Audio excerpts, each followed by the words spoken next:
The Murmurations protocol makes distributed data interoperable. Now, you probably all remember the promise of the internet and how it was going to connect all of the people and groups around the world into webs of trust. But then the big corporates rapidly enclosed things and created these walled gardens which control data flows and extract value from users.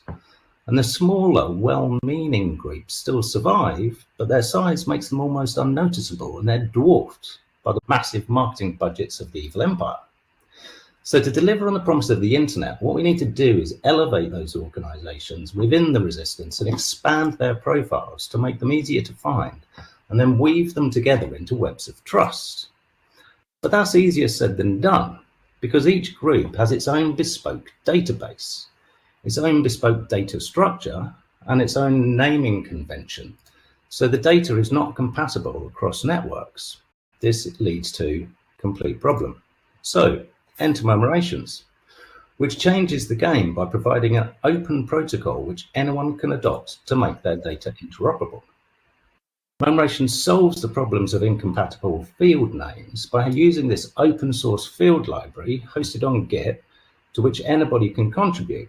And by adopting these standardized fields, organizations can make their data interoperable with other groups and networks. So Murmurations acts like a distributed database. The field names are like the header row in a database table. And then a schema, what we call a schema, is a collection of fields. A profile is like a row in a table. Profiles within Murmurations are not stored within one centralized database. They're stored in a distributed database instead. So the profile data is saved as JSON code. And then these JSON files can be hosted anywhere on the internet.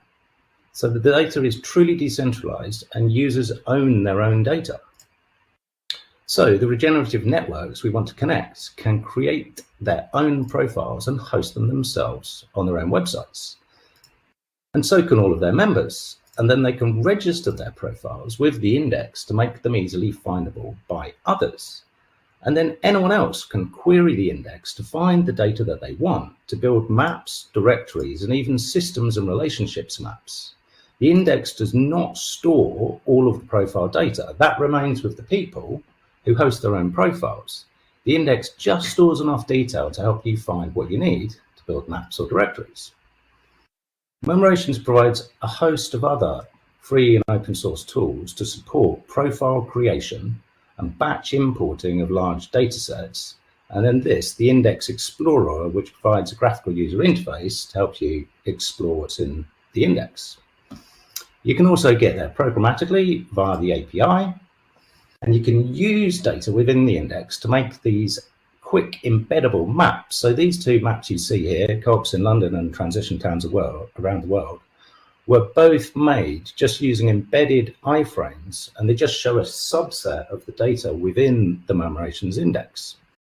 But now we've built some WordPress plugins to help you create profiles and custom maps and directories to show just the things that you want of both people or organizations or offers and wants, in order to build connections and facilitate exchange between networks in the regenerative economy.